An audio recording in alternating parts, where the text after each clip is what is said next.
Alors, Louis, vous allez en Angleterre, mais je ne sais pas dans quelle université ou dans quelle école, on ne sait pas encore, je crois. Hein. Très bien. Est-ce que vous pouvez nous dire un petit mot de votre parcours, cher monsieur? Alors, bonjour. Donc, moi, je m'appelle Le Petit, je suis en deuxième année d'école d'ingénieur, donc à Villejuif, donc les frais. Donc monsieur Meunier, ici présent, est le directeur. Je suis rentré donc en post-bac, après donc, une étude, donc un lycée, donc un bac S. Et donc depuis 2 ans, je fais ce que je peux pour réussir tout ce que mes études et être au niveau pour M. Meunier et son école. Merci. On est sûr que vous êtes au niveau, ça c'est sûr.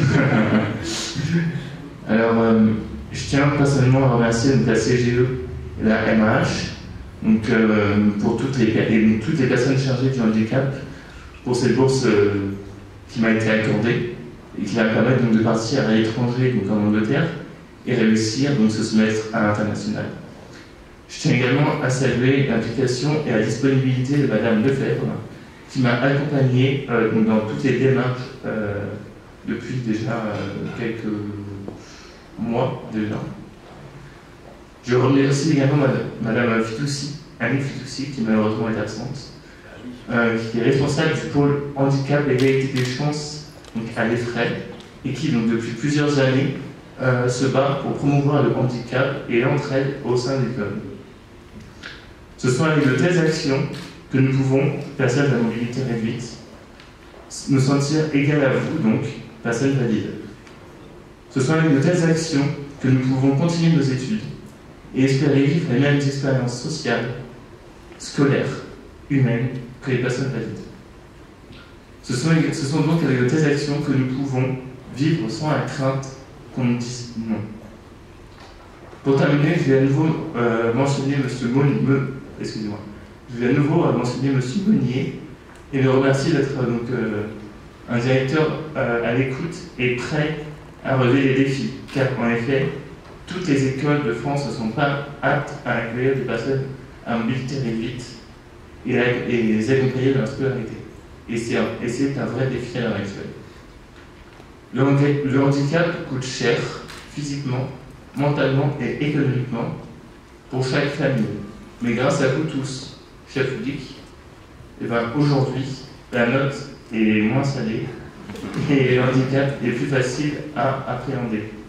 Et c'est pourquoi, aujourd'hui, je vais conclure en vous disant un seul mot. Merci.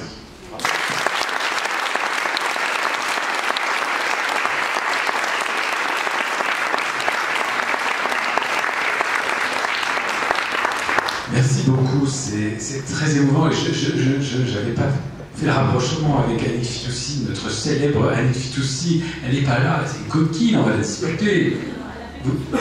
Comment? Elle a fait tout son possible, mais oui, parce qu'elle a une peine d'enfer, je la connais, oui.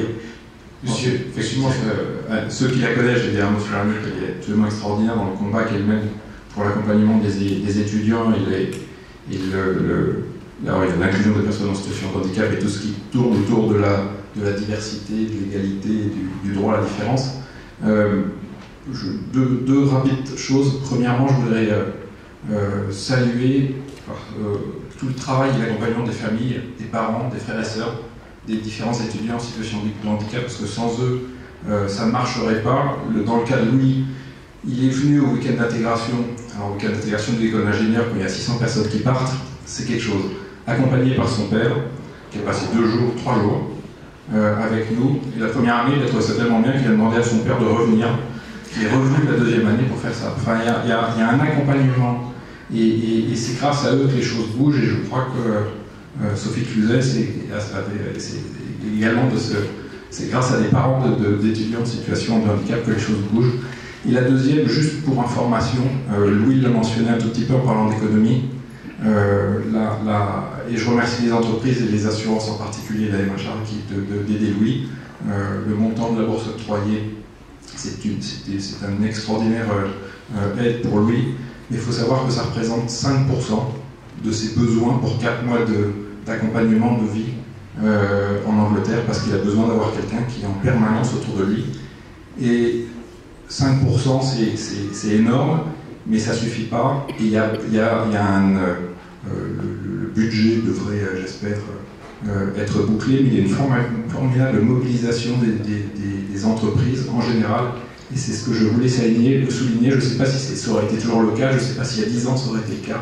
Mais en tout cas aujourd'hui, sur un budget moyen global en chiffre rond de 100 000 € pour permettre à Louis de partir pendant 4 mois, on devrait y arriver. Et c'est quelque chose que dans tout l'accompagnement logistique des familles, l'accompagnement économique des entreprises est absolument essentiel pour permettre à Louis de faire ça. Donc merci à elle. Vous avez raison.